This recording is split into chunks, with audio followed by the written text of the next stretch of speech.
Incident हुआ था उसके सीबीआई के जांच के आदेश कर दिए हैं और साफ साफ कहा है कि पूरा डॉक्यूमेंट को सीबीआई को हैंड ओवर किया जाएगा। ये जो सीबीआई को जांच दी गई है कलकत्ते के मेडिकल कॉलेज के मामले की, और सीबीआई ने वहां पहुंच करके केस को अपने हाथ में ले भी लिया है।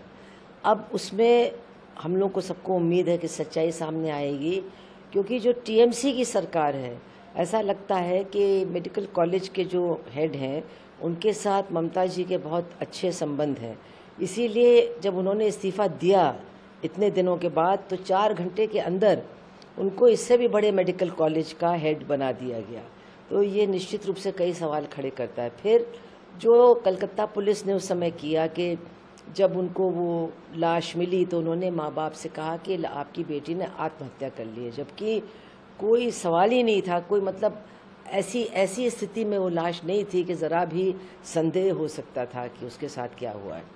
फिर तीसरी बात ये है कि जो वो एरिया है, तुरंत उसमें पेंटिंग और रिपेयरिंग का काम शुरू हो गया है। तो क्यों, आखिर जब इतने दिन पेंटिंग और रिपेयरिंग नहीं हुई तो इस घटना के बाद क्यों हो रही है? क्या तथ्यों को छुपाया जा रहा है? तो जो वहाँ की सरकार है पूरी तरह से सवालों के घेरे में है, और इसीलिए वो जूनियर डॉक्टर्स की हड़ताल अभी तक चल रही है, जिससे मरीज़ भी काफ़ी परेशान है। लेकिन उनके साथ तमाम नागरिक भी जुड़े हुए हैं, लेफ़्ट के तमाम लोग हैं, students federation of India, DYFI सब हैं, और वो सब कह रहे हैं कि जब तक हमको पूरी तरह से हम आश्वस्त नहीं हो जाएंगे कि इसमें न्याय होने जा रहा, तब तक हम हटने वाले नहीं हैं।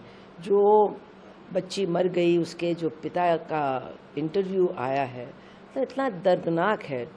तो ये हमारे देश में बलात्कार करने वालों के साथ क्यों नरमी दिखाई जाती है? अभी आप देखिए, राम रहीम को भी पैरोल पे छोड़ दिया है और आसाराम को भी पैरोल पर छोड़ दिया गया है। अभी तक तो वहाँ की सरकार नहीं दे रही थी उनको पैरोल, कांग्रेस की भी बीच में थी, लेकिन अब जब बीजेपी की सरकार आई है तो उनको भी पैरोल दे दिया गया है। तो ये क्यों सरकारें अपने अपने बलात्कारियों के साथ नरमी बरतती हैं? ये एक बहुत बड़ा महिलाओं के लिए सवाल है।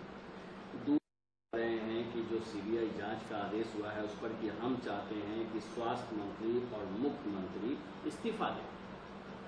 अब देखिए, इस्तीफ़ा देने की मांग तो बहुत लोग कर रहे हैं और होना भी चाहिए, लेकिन इस देश का जो रेल मंत्री है वो इस्तीफ़ा क्यों नहीं देता है, जबकि हर हफ्ते एक रेल की दुर्घटना होती है।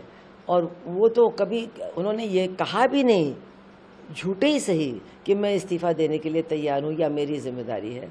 तो दूसरी पार्टी के नेताओं का इस्तीफ़ा मांगना और अपनी पार्टी के नेताओं पर पर्दा डालना, ये बात लोगों को अब समझ में नहीं आती है।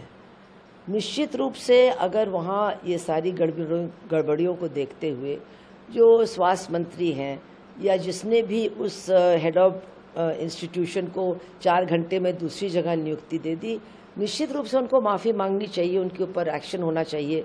ये भी होना चाहिए कि सीबीआई जांच के दायरे में भी उनको लाया जाना चाहिए। लेकिन जो लोग खुद अपने मंत्रियों से बार बार लगातार गलती करने पर इस्तीफ़ा नहीं मांगते हैं, वो दूसरों से किस मुंह से मांग रहे हैं, ये भी एक बड़ा सवाल है। और दूसरी